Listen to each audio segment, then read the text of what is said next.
Ladies and gentlemen, thank you very much for joining me on this, my journey into the constraints-led approach for BJJ. My name is Sam Battlefields, and today I had one of my old training partners come in, who is a black belt, and someone who rivals me in size, and by size I mean height, not width. My notebook's taking a battering. Good thing that I am about to start using a piece of software that will allow me to keep notes and track what I'm doing much better. Stay tuned. Oh, fuck, I've just eaten. So this black belt is a friend of mine. He is someone I used to train with very regularly. He actually started a little bit after me, but has got his black belt a long time before me. He was very consistent in training for very many years, while I was very inconsistent.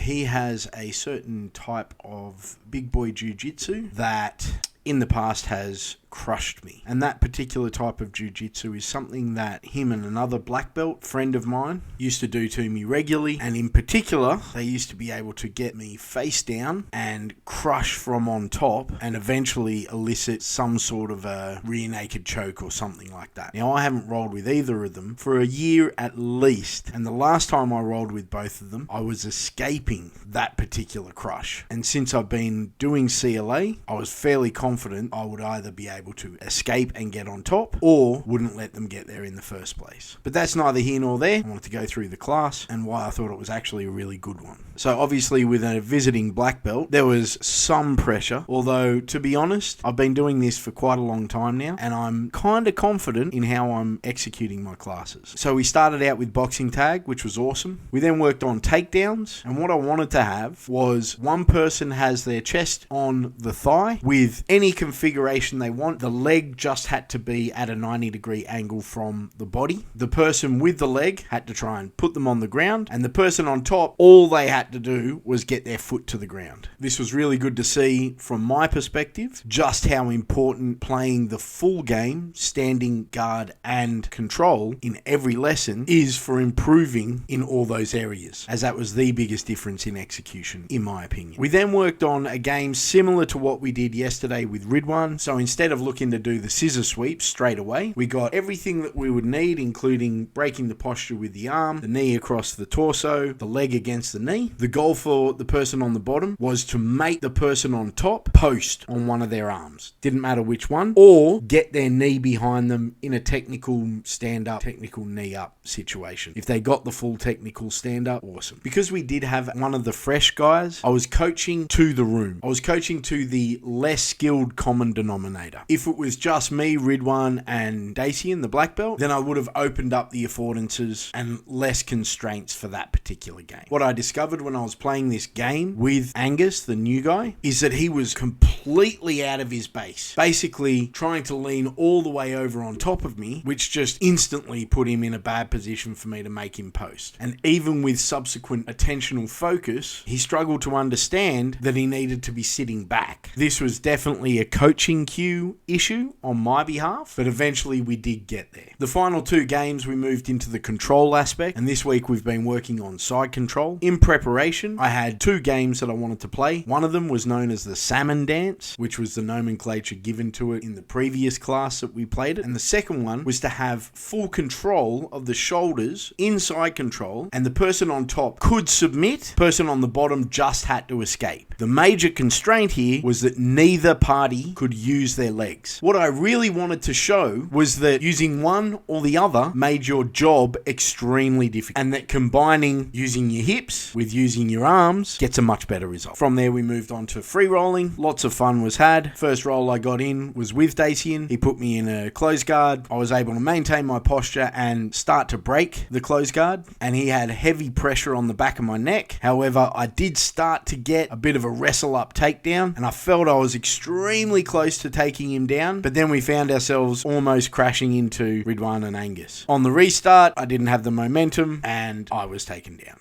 The good thing about this portion of the role was that I did not stop moving, and I was so happy with myself because there was nothing that he could do that would set and allow him to attack. Furthermore, I was able to get a whole heap of stuff that I wanted, and it gave me the opportunity to understand what I need to work on. Overall, I was very, very happy with having Dacian along. He's somewhat of a barometer for me, and there was a period of time where his skill level was clearly way above mine. So to have him in this morning and have a good competitive role with him was a great feel, and testament to what I've been doing in the rooms. He did say he liked it and that it was different, which is fine. I don't expect everyone to sing my praises every day.